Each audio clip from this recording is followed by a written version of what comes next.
The U.S. Internal Revenue Service is making plans to rescind the tax-exempt status of Harvard University, citing two sources familiar with the matter. A final decision on rescinding the university's tax exemption is expected soon. The report comes a day after U.S. President Donald Trump threatened to strip the university of its tax-exempt status and said Harvard should apologize after the school rejected what it called unlawful demands to overhaul academic programs or lose federal grants. Separately, U.S. Department of Homeland Security Secretary Kristi Noem announced the cancellation on Wednesday of 2 DHS grants totaling over $2.7 million to Harvard University. It was great for Harvard to reject the asks. And, you know, I applaud them for it. A lot of my friends applaud them for it. But it wasn't surprising, and there was a little bit of disappointment in seeing the response that the university gave to the administration of, like, we're still willing to negotiate and work with you, which is difficult and just indicates how much organizing and relying on your support groups matters in these times.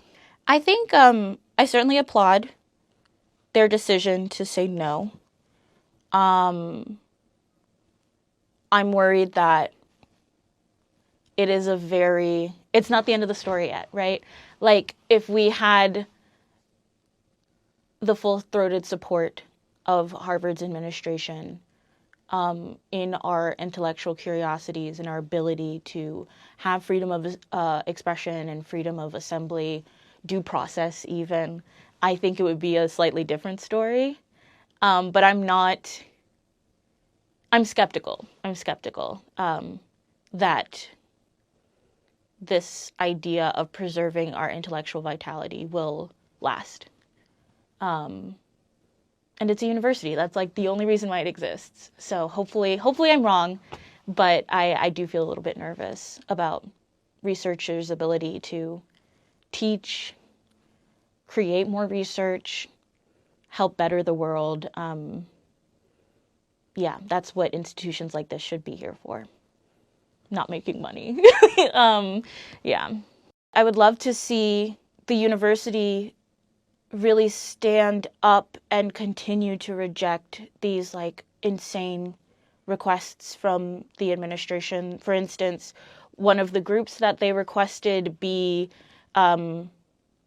retaliated against effectively is the National Lawyers Guild, which truly is just a group of folks who are there to make sure that people's First Amendment and Fifth Amendment rights are respected when they are participating in rallies or participating in freedom of speech and dissent and things like that. There are also several centers for human rights that the administration has put under, like, dangerous designation to the university. The Center for Middle Eastern Studies has had its whole programming uprooted.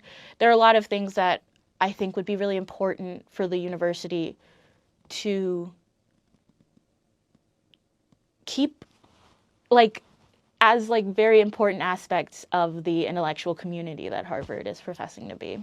I mean, from what I've heard so far, I think there is an immense worry that the university will end up capitulating to Trump's demands, particularly because in their response to the updated demands of the Trump administration, there was a hint of a willingness to, like, accept smaller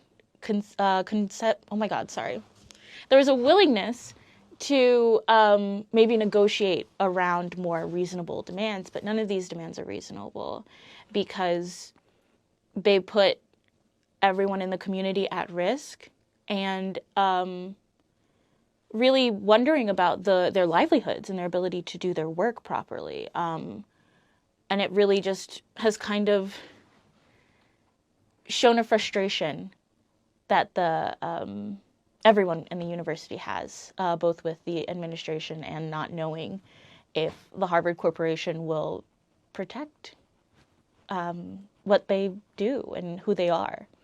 There's a lot of research at risk, whether it be about gender studies and gender affirming care, as well as reproductive care. There are certainly Middle Eastern studies and all kinds of research, especially within sciences and medicine, but also especially within like regional studies are very under fire right now. I'm really worried about how obvious it has become that our rights in America have come under attack.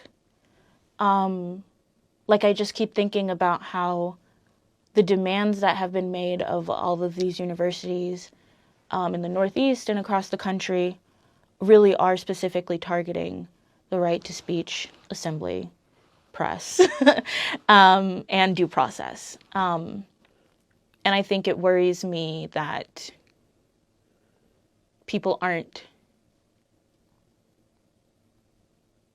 not that people aren't paying attention, but that we're so overwhelmed and inundated with all of these things that keep happening that that very important aspect of these attacks might be getting overlooked. Yeah.